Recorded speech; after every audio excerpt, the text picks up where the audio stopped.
Welcome to the Workjoy Jam podcast. I'm Beth Stallwood, your host and founder of Create Workjoy.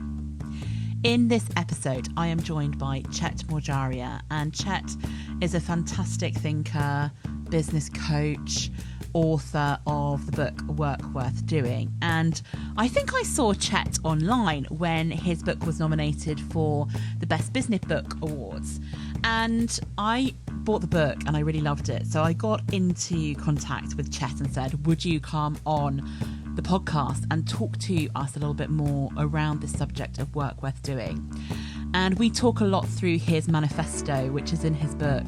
And I think it's a really interesting conversation, and I hope you find it interesting too.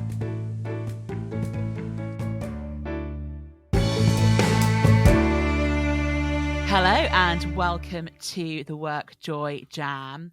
I'm really excited today to be joined by the fantastic Chet Morjaria. Chet is incredible. He's the author of a book, Work Worth Doing. And when I saw this book and read it, I got in touch with Chet and I was like, I need to talk to you because there's so much in here that I think could really help us all with our own work joy.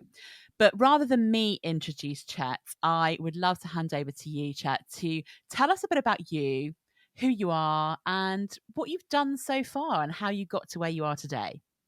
Sure. And first of all, Beth, thank you so much for having me on. I have been looking forward to this conversation since we scheduled it. Oh, brilliant.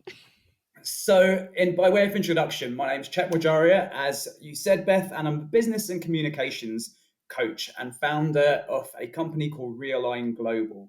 So, in terms of what I'm doing at the moment, and then we can backtrack, the Realign Global work with entrepreneurs to realign their offerings and their communications, their marketing, so they powerfully represent not just their value, but also their values. And I'm sure we'll end up talking about values a little bit.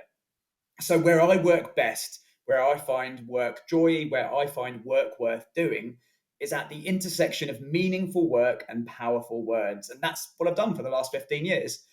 A lot of it in the health and fitness industry, in the coaching and consulting areas of business. And for over 5 years, I ran a successful coaching business. And that was focusing on teaching coaches, givers, helpers, coaches, how to communicate powerfully and meaningfully with their clients. And ended up doing loads of speaking around that too. So spoken on doing work with meaning and creating powerful communications at industry summits across the years. And then as you start to move that into what I'm doing now, that was through, at least one of the things it was through amongst many, was being ex-managing editor of being managing editor, now ex-managing editor. And that was a health and fitness website, and it had 8 million monthly visitors, 8 editors, 200 writers. So if we're talking about convergence, if we're talking about bringing everything to a point of work joy, a common purpose, a common goal, aligning a business, aligning its people, aligning its communications. You can tell I like the word alignment. Then that's what that was about. That's what that helped me to bring together and to bring out. And so these days, I work with purpose-driven entrepreneurs through my company Realign Global, through a business with meaning accelerator, so helping people to develop businesses with meaning, exactly as it says, and a marketing with meaning mentorship.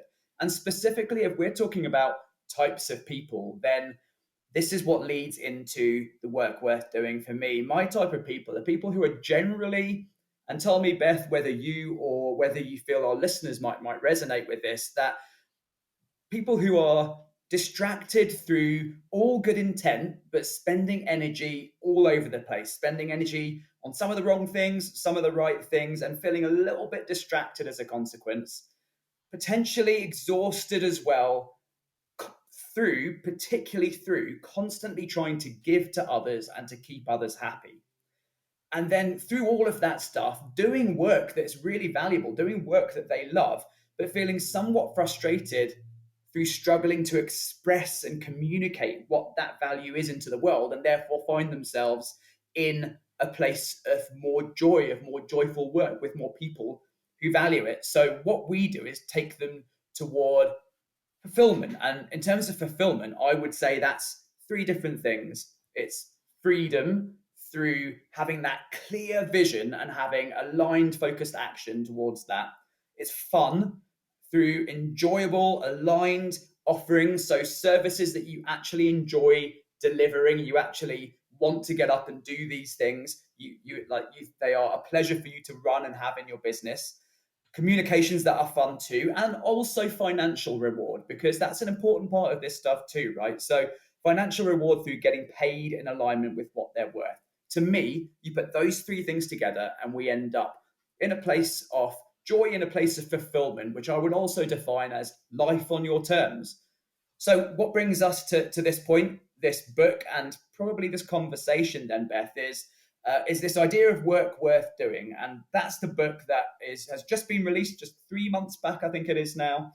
It's a finalist for the Short Business Book of the Year 2021, and it's an Amazon #1 bestseller. And I'm currently writing my next book called, well, working title is The Right Customers, and that's about how to meaningfully niche your business. So if we're talking about taking this forward, my vision, what makes work worth doing for me is when my people, my clients, when I can help people to feel aligned to their work, to their words, and to their world. I love it. That's such a great introduction. I have literally written loads and loads of notes, and I want to pick up on a Thank few you. things if I can. Thank you for that. It's such an amazing background that you have, and I'm fascinated by it all. And there's so much, you'll like this because I'm going to say the word alignment now, Yes. between what you're thinking about in work worth doing and how we think about and pick up on that thing around the joy of doing that kind of work. So I can tell. well, you said here around, do our people listening fit into kind of the things of being slightly distracted or feeling like they love their work but they're not quite doing it in the right way, or not quite connecting, or not quite telling people what that work is. And I think for our listeners who are employed, as well as our listeners who are entrepreneurs and business owners and business leaders, is I think that can apply in many different contexts of how you work. Sometimes you might be doing really great work in an organization but struggle to connect or to sell that to other people around you, or to understand your value within that. I know a lot of people kind of devalue themselves rather than really understanding what that is. I totally agree, Beth. If we're talking about spending energy on things that maybe aren't moving the needle for you, for the business, for your department, for your organization, if we're talking about constantly trying to keep, your colleagues happy, yourself happy, your family happy, your boss happy, and if we're talking about then struggling to sometimes, and I definitely felt this when I was in employment, that sometimes you'll do the work, that you'll have done a good job, but somehow it's not seen, or you don't feel seen, or you don't feel listened to or respected or heard. And you think, if only I could show people, if only people would understand this stuff, if only I could explain it better, if only I could show the work as well as do the work. So totally, yeah. Yeah. So I think in many different contexts and backgrounds, there will be some amazing things that people can link into here and really help to understand. And I wrote down some of the things from your list here, and I was thinking, oh yeah, I love all these words. Freedom, massive one for so many people I work with. Having the right vision, having fun while you're doing it. There's something for me about a lot of people I work with. We've forgotten as we get older that fun is really important. And I think it's really easy to get in the mindset of, well, I'm doing work, therefore it has to be serious. But actually, you can do serious work and have fun while you're doing it. And there's that sense of playfulness, which I think is really interesting, and one where I see people either in their own businesses or in when they're employed, where they have fun, they suddenly are able to feel better about work. And that having fun in your work, I think, then manifests in your work, right? It manifests in your work, it manifests in the way that you talk about your work. And so by you connecting with your work, by you having fun with your work, you then open up access for other people to do that to your work too. Yeah. It's really aligned to the idea that work joy. I always say that work joy is catching. So if you are in a state of being joyful about work and you're joyful with the other people that you work with, that connection helps them have more joy. So if you have fun, if you have joy, it will be catching. equally, if you're not having fun and you're a bit gloomy about stuff, that's catching too. But if you want to serve people really well, if you want to serve your customers or serve your colleagues really well, then considering how you bring joy will help them as well. Yeah, and I think there's something really interesting there, Beth, because we often, just as you did, we often talk about it in terms of if you want to be of better service.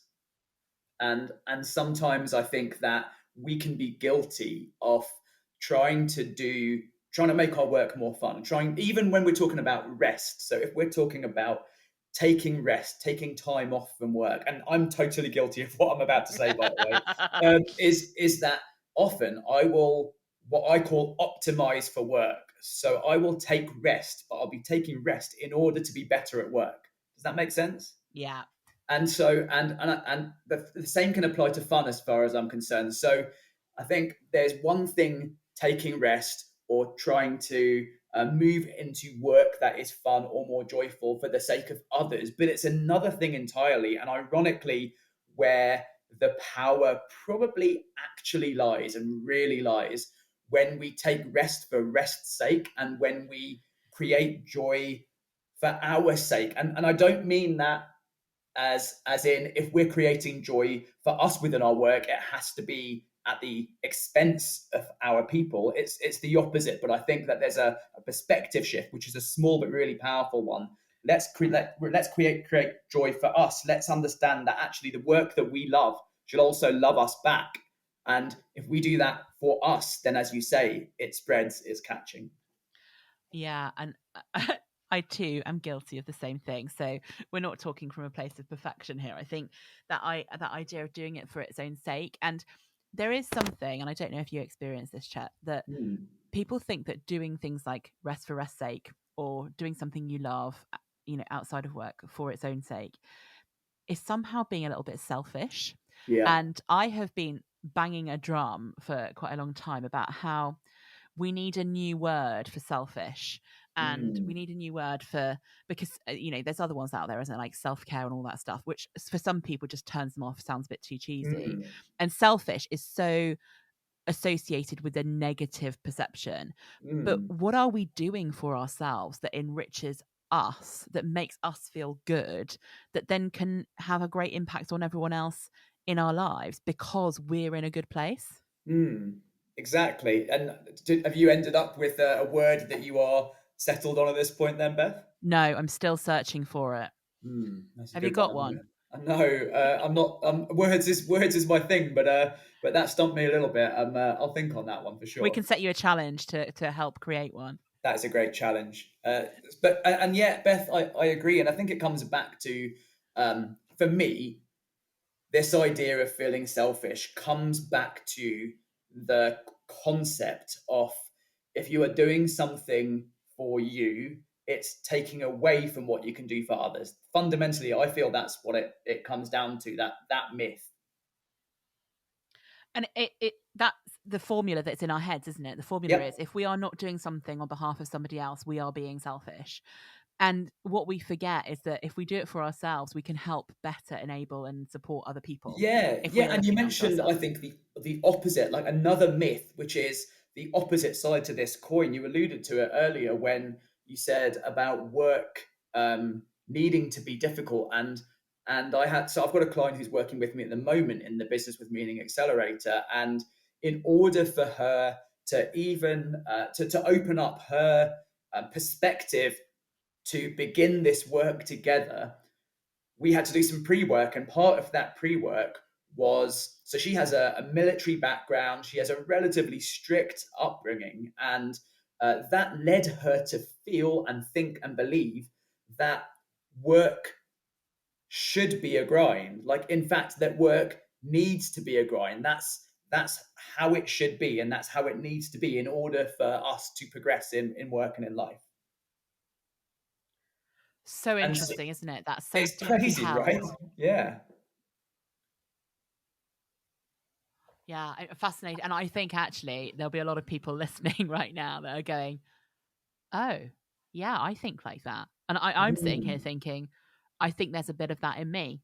I definitely Mm. think there is. Like you have to maybe not as far as it has to be a grind, but you have to work hard. You have to work hard. You have to put the time and the effort and the hours in to make it work. And I'm not afraid of a bit of hard work, but Sure, I am likewise. thinking here about there's different levels of that, and I think a lot of us have some level of that built into us. Mm. And I guess that's contextual as well in that uh, so we can be working hard at something, but if we're working hard at joyful work, I think that you said it before, that spreads, it has a ripple effect, it has disproportionate impact. So that the hard work that we're putting into that joyful work is in itself rewarding and fulfilling as a process, but then comes back to us in so many ways, it just cascades. Whereas, and so I call it disproportionate impact. So the work that we're putting in to the joyful work, the work worth doing, has such an impact on our people, has such an effect on us, has such an output to the world. Whereas if we take the opposite of that, then the work that we can put into the stuff that feels gloomy and the stuff that we fight against and the stuff that we put off and procrastinate often will be work that we put a lot of time and energy into but then don't get much back, and even our clients don't get much from it, yet somehow, because we put this service into our business a long time ago, because someone told us we should do it, because all sorts of different reasons, because we feel loyal to a particular client, a particular product, a particular project, we end up stuck with these albatrosses that we need to shed and make space from before we can actually find work worth doing, right? Yeah. I love that, and I'm reflecting on it from my own perspective on it, and thinking that I always think at the end of the week there's two different types of exhausted, right? Mm-hmm. So I can get to the end of the week where I've had a really joyful week and I've worked hard and I've worked loads of hours, but I've been doing the stuff that you'd call it work worth doing, I'd call it work joy, whatever we call it, Yeah. and I feel like this real serenely exhausted, where Yes. my brain is happy with the exhaustion and it's like for a purpose and I feel good about it. Yep. And then there are other weeks I might get to the end of the week and I just feel meh, exhausted. And that's when I have been doing stuff that doesn't light a fire, that doesn't really achieve the things that I want it to, that isn't in that joyful work Yeah, I worth agree, doing Beth. Beth, category. this is so funny. We are having the we together are having the conversation that's in my head about 99% of the time. This is amazing. So I do have a word for that one. So I would say that's the difference between exhausted and exhilarated. Yeah. Yeah. Exactly as you described. It doesn't mean that the work that you haven't expended energy. It means you have, but there's that serene is such a good word as well. Like, so when I hear my clients say they are content and they feel serene at the end of a week or with a particular project, that is probably one of the best things that I could hear them say. Yeah. And it's interesting because you saying it back to me as the word, I'm like, oh, I do quite like that word. I'm not sure I've ever used it in this context before. It's what came out of my head. And Yeah. I think most people who know me well would probably say I'm the least serene person they've ever met. But the internal feeling of Yes. that is a really good thing to consider. And Mm, yeah, that difference in the different types of work. What I'm going to ask you now, I've got a bit of another question is, sure. and partly because in your book, I keep coming back to, and when people buy it and read it, they will look at this. It starts on page 3, and you have this work worth doing manifesto. And Mm, we don't have time in this podcast to go through all of them. But when mm, I looked at them, there were some that I just thought, yeah, this is really interesting. And it also, there's a couple of things I want to pick out. So the first one I picked out here, if you're happy to talk about it. And I please. love this because, again, we're very similar in some ways. Is Mhm. a few weeks ago, I think it was on LinkedIn or something, I started talking about love at work, and people were like, oh, that's a bit weird. Why are we talking about Mm, love? We shouldn't talk about that. But one of your bits in your manifesto is the work we love should love us back. mhm. I just tell me more about that because I love it as a statement, and I just want to know how you came to that and what you see that being. Sure, and isn't it funny because I these 20 statements on the manifesto are like my children. I think I love each one of them equally. But not that I have 20 children, I have two. But yeah, that the work that we love should love us back. I think I even mentioned it a few minutes ago. That was coming into this conversation with you, Beth. That was the one that stood out to me. So how funny that you've picked that one out as well. So the work that we love should love us back. My clients love the work that they do. That's almost a prerequisite for us working together. They already love it. They maybe haven't created their life's work out of it, but they genuinely enjoy and find joy in the work that they do. But often, what happens is they are leading people to a better life, to a better level of fitness, to a better business, and um, and there's no shame in what I'm about to say either. But they are not necessarily feeling that back. They're not necessarily finding that back, and I mean financially as well. I think that often, so it comes back to all the stuff that we talked about with work worth doing. Is it fun for them? Is it freeing for them? Does it lead them to their vision just as much as it leads their clients to their clients' vision?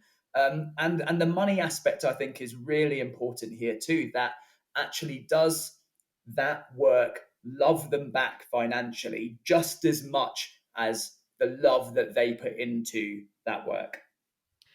It's so funny because the other thing I had on my list after manifesto was let's talk about the financial thing, because it Yeah. was really one of the things I found really interesting at the start is you actually talked about that being important as well. And I think so many people, and there's a lot of stuff, isn't there, out there on the internet about how you should follow your dreams and Mhm. live your bliss and all of these things, which very often have no, not no, I find it difficult to relate to them because there's also the real world of people need to earn Yes. money to have a life. Yes. And wouldn't it be lovely if we could all live our bliss and it didn't matter? But it does. So how do we make that make sense to people? And how do we help people to really feel their value, both in terms of the work they love and getting paid to do it? Yeah, really good point. So this to me is product of a couple of different myths, and I find that understanding, we've said this already in this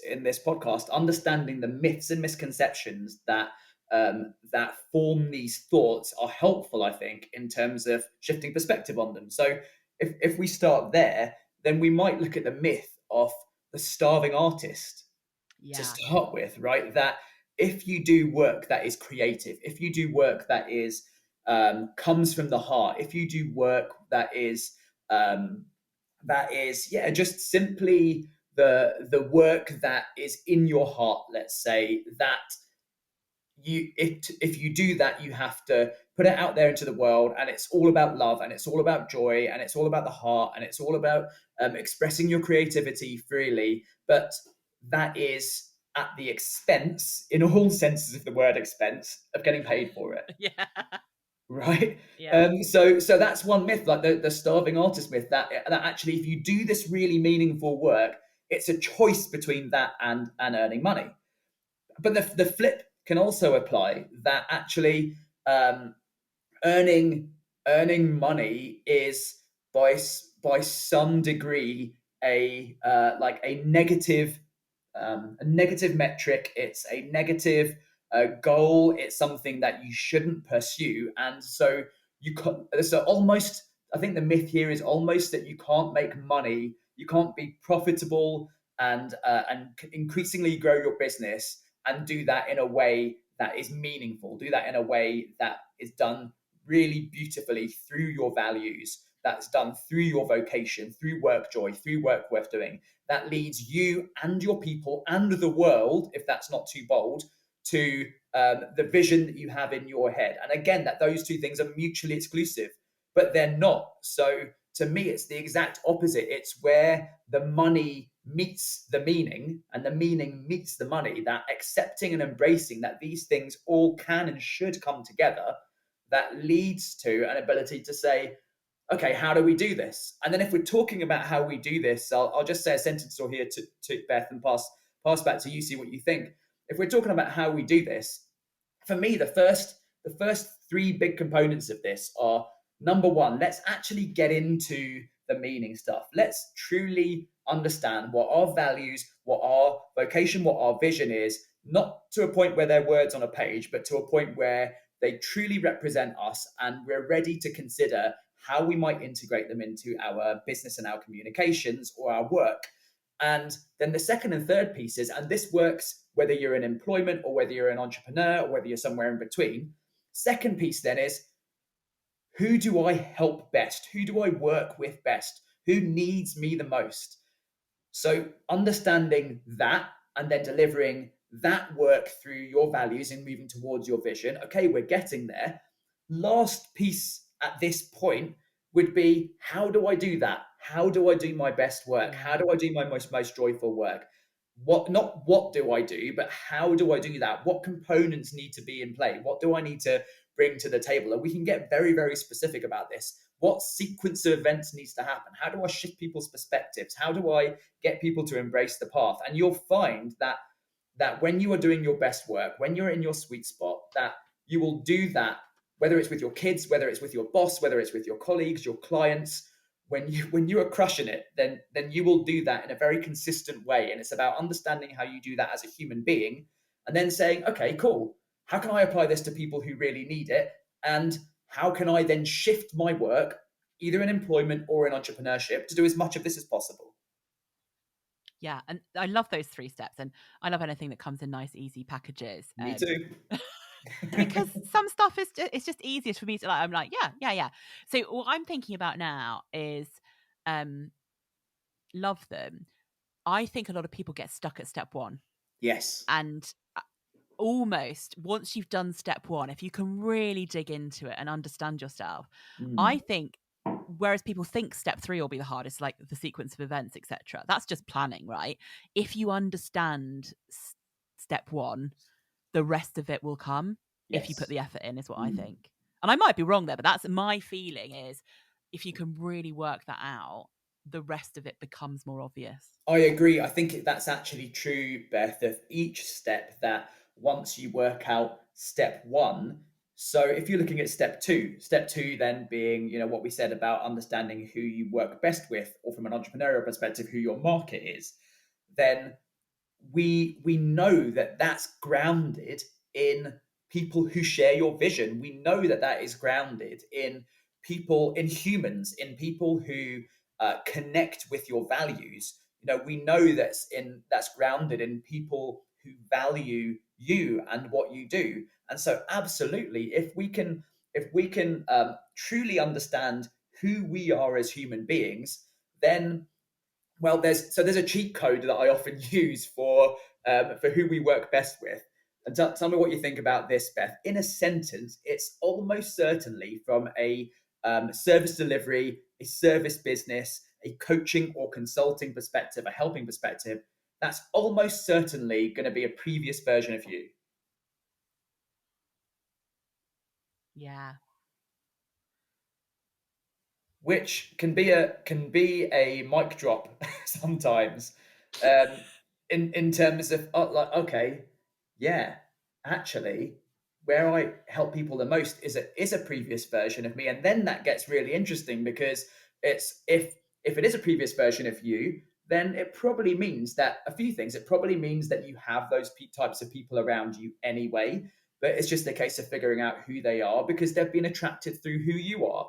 It probably means that you feel some level of imposter syndrome, because you are figuring this stuff out. You are trying to figure out, like, so I'm always trying to figure out what meaningful work is, how to move more into meaningful work, how to shape my world and work to do as much meaningful work as possible.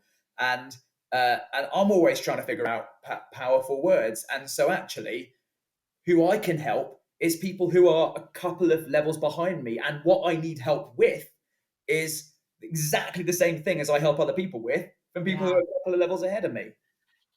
And it's so true. And I you say the mic drop moment. I am definitely in one of those zones. Although my husband, who is an AV person, will tell me never drop a microphone. It's really disrespectful. That's a really good point.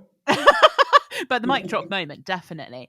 And the other thing that's just really connecting in my brain about that, because I really agree with it, is the idea that actually how much this is about the community that you have around you, Yes. Yes. I love that you picked that out. and the places that you play well in will be the places where you've been and the places where you're heading to. I love that. What a really nice way of putting it. Yeah, the places that you can play well in the future are the places that you've been. That's beautiful.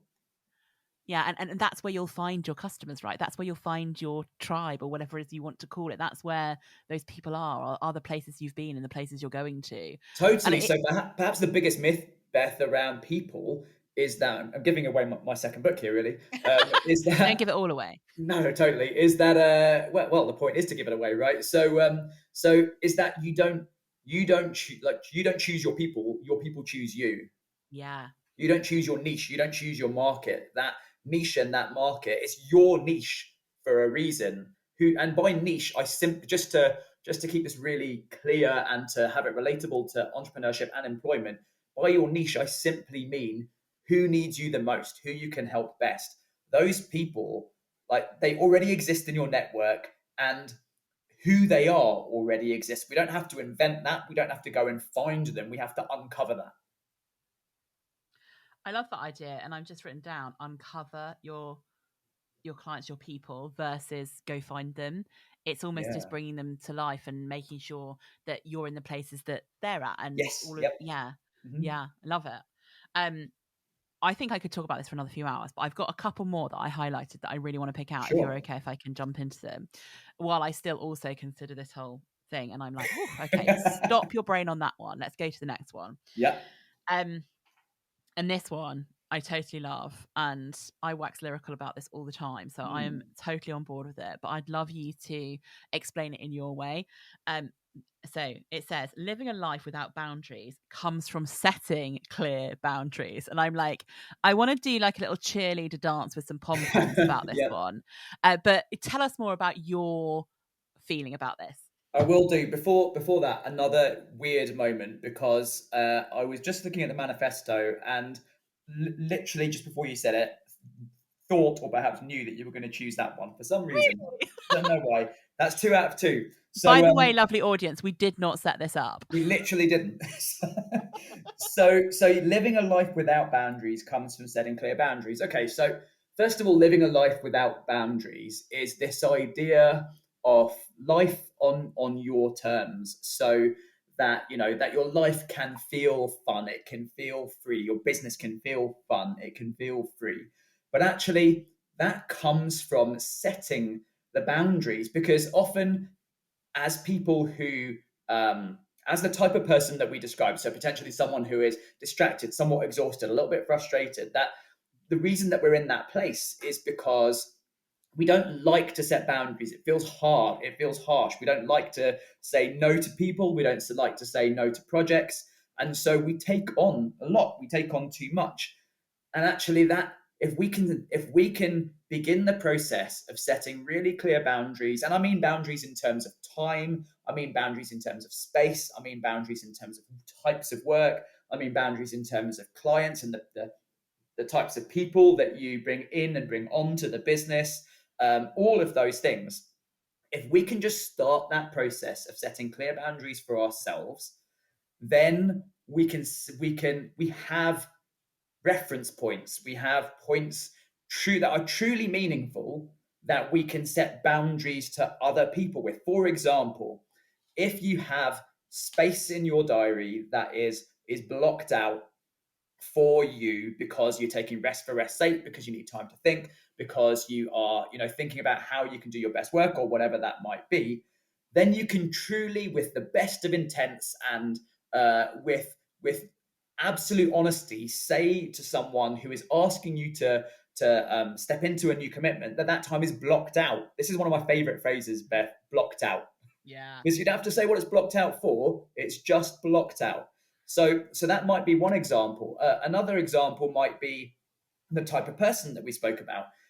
It's difficult to say, well, I'm not sure whether I connect with this type of person. I'm not sure whether this type of person for me is for me or I'm for them if we haven't done the groundwork, if we don't understand what our values are, because then we can reference ourselves and that type of person against them. If we don't understand who they are, ideally, who is our tier one person, who is our niche, who is our market, because when we understand that, we can say, well, is this client who I've got a gut instinct, I'm not right for them, they're not right for me, is that client or is that person or is that team member, are they a tier one? Are they that sweet spot of person? Are they miles removed from that, or are they somewhere in the middle? We have reference points, and then we can set boundaries, and we can explain first of all to ourselves, and second of all to other people, should we need to, why we are making decisions. And I find that a lot of the time we don't set those boundaries because it feels inauthentic. It doesn't feel aligned. Whereas if we can align it in our values, our vision, our mission, our type of people, our best work, we've turned those soft elements into hard data points that we can Yeah. reference and use them to make decisions and set boundaries. I'm totally on board with all of those things. I love the idea of calling them reference points versus, the rules or, Yeah. who's And right, who's that's not how we right. move to life on our terms, right? Yeah. And I also think, and I know I'm sitting here giggling at myself, because we are, this is what I'm still working on. And so many people I know are Mm. working on this, is saying no without apologizing for it. Yeah. And I'm working on it. In the last few weeks, I've been really good at it. I feel like I'm getting there. Mm. It's an onward journey for me. Is that idea that time is blocked out and that's Mhm. precious and important. And if I value what I want to do with it, then I need to value it, because someone else isn't going to value my diary for me. They're going to say, can you Totally. come and do this? And Mm. actually saying no because you don't have the time, or it's not the right thing to do with your time, is probably better, because we Yeah. can always find time to do stuff, right? It's not the right thing to do with my time right now. Yeah. Or because the client or the meeting that someone's invited you to, or I'm just trying to think of some in work, in employment examples Yeah, as well, totally. And or a maybe here's project that someone has says, do you want to come and be part of it? yes, If it exactly. doesn't fit with who you are or where you want to go or what you want to do, and it's something that you have a choice on, and we all have choices, right? Mm. Being able to say no. And I have found myself in the past saying no and apologizing and go, oh, I'm really sorry, but I can't do this. Actually, now what I'm more saying is, oh no, that doesn't fit right now. That's not what I'm looking for. It shouldn't have to be an apology for us to say no to stuff. Totally. And there's maybe a few little things that might help you, Beth, and might help the listeners here. So some quick tips here might be, if you keep respect and dignity at the center of that how you say no. So respect and dignity to yourself, Yeah. and respect and dignity to the people, or the person who you're speaking to. That's always going to serve that conversation well. And actually, respect is one of my values. So you could say, for me, my three personal values are honesty, respect, and responsibility. So I can take them and literally use those words in how to say no. So, Yeah. for example, I could say, with what I've got going on at the moment, I can't give the respect to this project, which it totally deserves. So, you're saying to them, look, actually, your project is awesome. You're awesome. I can't commit to that as you want me to commit to it at this point. Yeah. Or I might use the word responsibility. So I might talk about a responsibility that I've got to my existing clients and to my existing projects, for example. And you can even do the same thing as you did with respect. So the responsibility that, well, thank you for asking me. That's a huge honor and a huge responsibility. Sadly, not one that I'm able to take on right now because of X, Y, Z. Yeah.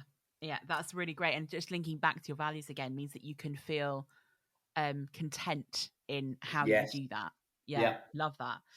Um, I got one more for you that I picked out Okay. from your manifesto, and now I'm going to wonder if you're going to guess it, because I think this is a big thing, especially for people who are stepping maybe into the more entrepreneurial world, or I heard a new term. Was it intrapreneur, where you're doing that entrepreneurial thing but in an organization? Is this one, and I think it's really hard for us, and its certainty is not a precursor to being progressive and visionary. Mm, yes. And how much we all crave the idea that something will be certain, versus the reality of it. Yeah, exactly. So that, we feel that in order to take steps forward, And this is a particularly true, I think, Beth, when you are, and I think this is a big part of my journey as well, moving from employment to entrepreneurship, or moving from one aspect of entrepreneurship to another aspect, or starting your own thing, or doing a side hustle, or whatever it might be. We feel that actually we need to have this base of certainty in order to be progressive and be visionary. But often it's through the process of creation, right? It's through the process of shipping our work, it's through the process of simply taking those steps forward that we get clear. We create to get clear, not get clear to create. We create to get certain, not get certain to create. I've just written that down because I'm like, that is a quote that needs to go somewhere. Is that the process of being creative or creating something helps you to get certainty. You don't get certainty before the creation of it. No, during often. So when we're doing value, so the first piece that I would do with clients on the Business with Meaning Accelerator is to work on their values, to work on their vocation, and to work on their vision. And we talk about the creative process a lot, and we say, look, let's get this work on the day to a place where it's an 8 out of 10 in terms of resonance. And just to qualify that scale a little bit, 0 or 1 would be, I wish I never turned up to this day. I wish I never paid Chet any money. Why am I here? What am I doing? And 10 would be, I'm going to get this tattooed today. So we get it to an 8 out of 10. And I use that 8 out of 10 marker a lot, because 8 out of 10 means, look, this aligns with me. It resonates with me. It's not perfect, but I'm going to get it out there anyway. And then we undergo this process of, so they post it in the group, the accelerator group, and then we begin this process of personal ownership. And it's through this process of creation and reiteration and ownership and regeneration. And it's the same with content, it's the same with marketing, it's the same with building your business, all this stuff, that it's through this process that we get clear. And I'm undergoing, so right now the Realign Global website is in its last stages of being created.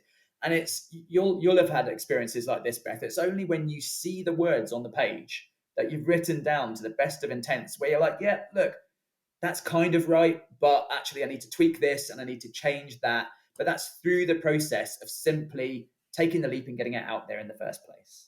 Yeah. And I think that's a big thing for a lot of people, is trying not to aim for perfection all the time. And I know I have it. And I'll look at my website now and go like, oh, I might change that.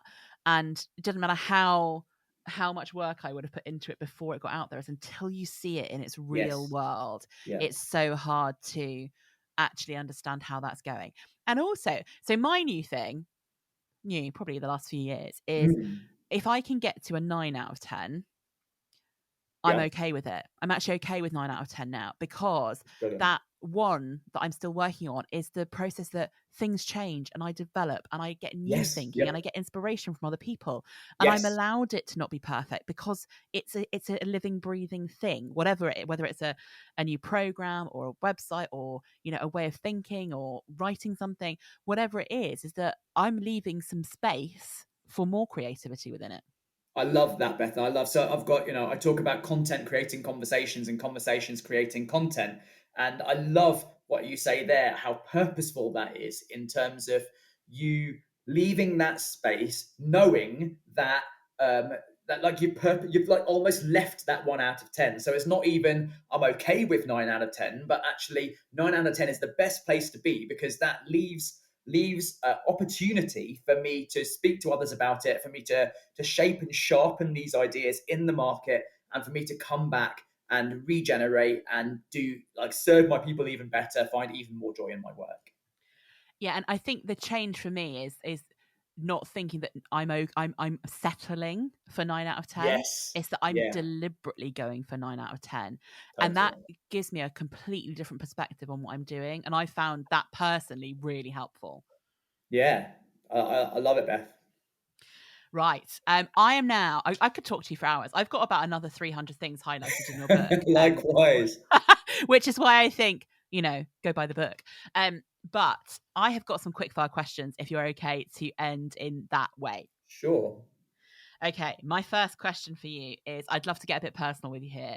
For you personally, what is always guaranteed to bring you a little bit of work joy? Oh, okay. So the first thing that comes to mind is simply working with the right people.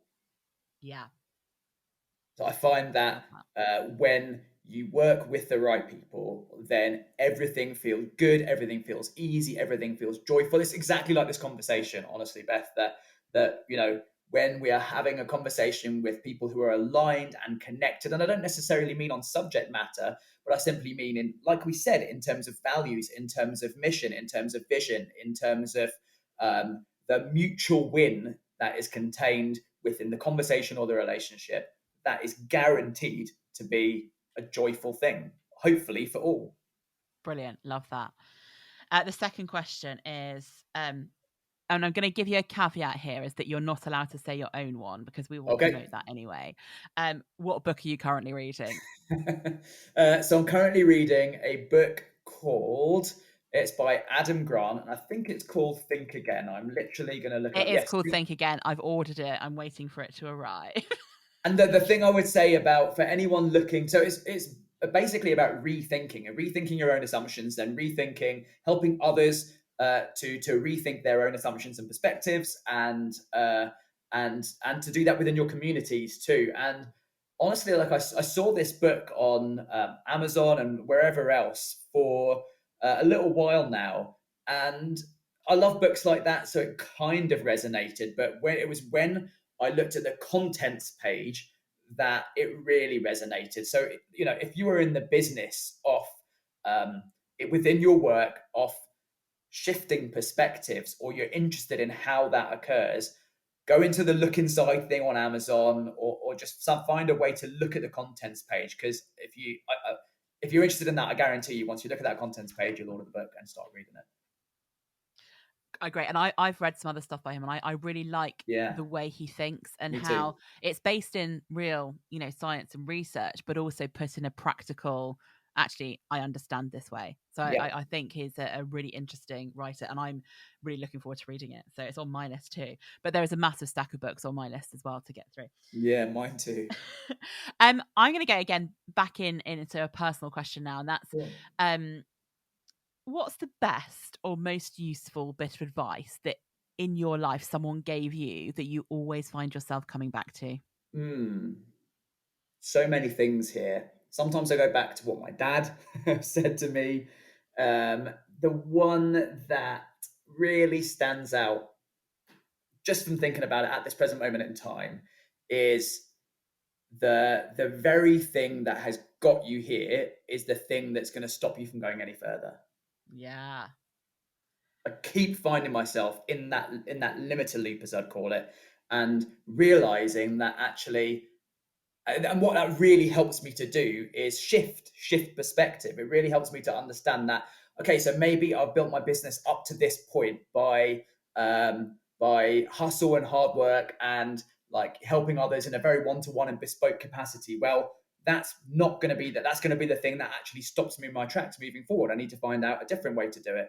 Then maybe I continue to evolve my business by productizing it, and then creating team around it and creating assets around it. Well, maybe the thing that I need to go back to is the thing that I started with. So it just continues to evolve and continue. It's the gift that keeps on giving, as far as I'm concerned. Yeah, I love that. And I think as well that applies so much across whatever you do in an organization, as an entrepreneur, as a business owner, whatever it Mm. is that when you get to a certain point in time and you get a bit stuck with something, it's usually because you need to change. And the trouble is that all that stuff is the stuff that you've become great at because you've got Yeah, the yeah. experience of it and you're awesome at it. And you're like, oh, I have to shift again. I have to change again. I have to learn again. I have to do something differently. And we're so like conditioned, aren't we, to want something to be nice and easy. And we're learned here now, Mm. so we're done. It's like you're never done. You have to keep changing. Yeah. It's a great bit of advice. And then finally, I would love you to give our audience something that is super practical that they could take away today after listening to this and go and Mm. do something that might help them bring a little bit of work joy into their lives. Okay. Got a couple of ideas here. Okay, cool. Let's. What do you think to this, Beth? Shall we do, or shall I go through a simple? like in 3 minutes, try to give the listeners a way to figure out what their values are? Yes. Tall order, but let's try it. Do it. Let's see what you can do. Yes. Okay. 3 minutes. So the way that I've found to do this, and if anyone wants to follow this exercise, it's in page 67 of the book, Work Worth Doing, and it's an exercise around anti-values. So what I've found is that if you're trying to figure out what your values are, and this is through years and years of doing this with individuals, with organizations, and so on, that asking people what they stand for, what's really important to them, where they're most fulfilled and content and creative can be really difficult, especially in 3 minutes. But talking to someone about what winds you up, what annoys you, what frustrates you, is somehow easier for us as humans to just connect with those things. So here's what I'd suggest. Think about, so this is just a few steps, 4 steps. Step 1, think about the things, situations that really annoy you. You're not thinking in terms of values. You're thinking in terms of, it might be stuff that's happened that day, stuff that comes up again and again, things that you see on social media. The things that bring the red mist. Yeah, things that bring the red mist. For me, I just have to watch an episode of Love Island and I remember them all. But just think about those things and then just write them down. Don't even think about the fancy words or whatever, just write them down. Then take each of those negative behaviors and create a single word or short phrase. For example, for me, one of them would be entitlement. So I take all those situations, all those negative behaviors that I don't really like, that I see in other people. Clue, it's often the behaviors that you see in yourself too, and a previous version of yourself. And try to find the word or the short phrase. So let's say entitlement is one of them. That's step 2. Step 3 then is taking each of those anti-values like entitlement and finding your opposite, not the dictionary definition opposite, but your opposite. So for example, not restriction or disadvantage, which is the opposite of entitlement in the dictionary, but responsibility or humility, which would be my definition of the opposite. And then you're probably going to have a whole bunch of words, maybe 5, 10, 15. Take each of those words and put them in bubbles, put them in circles, however you want to do this creatively. Find the common denominators, the human common denominators within those words. You should then have a list of your values. And honestly, this is an exercise that I've used in many situations time and time again. It works. I'd strongly encourage listeners to give it a go if they are looking to understand what their values are as human beings. It's a great way of thinking about it. I also do a lot of work with values, both with organizations and individuals. And sometimes your values are much easier to define in what they aren't. And by using that then as a catalyst to think about, so what are they? And yeah, I love that. Great exercise. Go try it out. And it's something that actually take a couple of hours. You'd probably be pretty much, again, 8 out of 10 there, wouldn't you? Yeah, exactly. Completely agree. Love it. Thank you so much, Chet, for coming along today. I've had such a great conversation. I could talk for hours and hours and hours more and get all of your thinking as well. But what I would love you to do now is tell our listeners where they can find out more about you and your work. Sure. Thank you, first of all, Beth, for having me on. Literally could continue this conversation for hours too, and hope we reconnect again at some point. I'm sure we will. Definitely. So in terms of where listeners can find out more about what we've been talking about and about me, I would suggest that they pick up the book, Work Worth Doing. So it's where it's where the manifesto came from. It's where the anti-values exercise came from, and a lot of the stuff. So even the fulfillment, when we were talking about work that is fun and free and financially rewarding, all of those pieces are in there and more. So you can pick it up from Amazon, of course, or anywhere else where you get your books. But my offer to the listeners, Beth, is that if you would be so kind as to, I'll send you a link, and if you can put it in the show notes. We certainly will. Thank you. I will personally send and sign a copy for them if they order through that link. And it'll be the same price. So I'll cover the P&P, same price as Amazon. That's a lovely offer. Thank you, Chet. And I think people would love that, to have a book signed by you and having the book. It's such a good book. And what I would say about it is you've written it so beautifully, and it's really easy to read. It's a definite one where you can kind of pick it up, put it down, and go to different exercises and things. So I would certainly put it on my list of recommendations. So Chet, it's been amazing talking to you about Work Worth Doing. I think there's a lot of alignment, again, use your favourite word there, alignment between your work and mine and the Workjoy way of thinking. And I don't believe this will be our last conversation ever. I think we'll be having a lot more chats in the future. So thank you very much. Thank you, Beth. Thank you for listening to this episode with Chet Morjaria, and thank you to Chet for joining me. I had such a good time in that conversation, and there are so many things that I could take away from it, but the little notes I wrote down are around this point around the starving artist myth and how it is a myth, and we need to, if you want to be in that world of doing work worth doing, of doing the thing that really brings you joy, of doing the thing that really delights your customers, and doing it in line with your values and where you want to get to and what your vision is, maybe your vocation, is to really get over this idea that just because you're doing work worth doing, it can't be also, as well as rewarding, financially viable. It can't be a really decent business, because it can be. And I love the idea that we can really consider those things, whether we are employed in work or whether we're in the entrepreneurial space and working on our own business. I love Chet's manifesto and all about how you live life on your own terms. And obviously we talked a bit through the work that we do should love us back, and that manifesto is great. Certainty is not a precursor to being progressive and visionary, and that idea that we need to step out of the perfection bubble, and we need to think about, just because it's not certain doesn't mean it won't happen. Just because we can't predict the future, which really nobody can, doesn't mean we can't do amazing work. So a huge thank you to Chet for being on the podcast with me. If you'd like to find more about Chet, you can look in the show notes and we have all the links in there. And his book, Work Worth Doing, is available now in all good bookstores. If you'd like to find out more about Create Workjoy, do head over to our website, where you'll find more details of things like my signature 16-week coaching program, the Workjoy Way, which is for people who are really ready and raring to go on creating more joy in their working life. Wherever they work, whatever they do, wherever they come from, can be a great thing to help you in your work and in your life. We also have, coming soon, the Club Workjoy, and if you'd like to find out more about that, do head over to the website. And you can also follow us on the social media. So we are on LinkedIn, Twitter, Instagram and Facebook. I almost forgot what Instagram was called right then. Thank you all very much for listening. There are another few episodes to go and listen to, so do have a listen to them and let us know what you think. Thank you.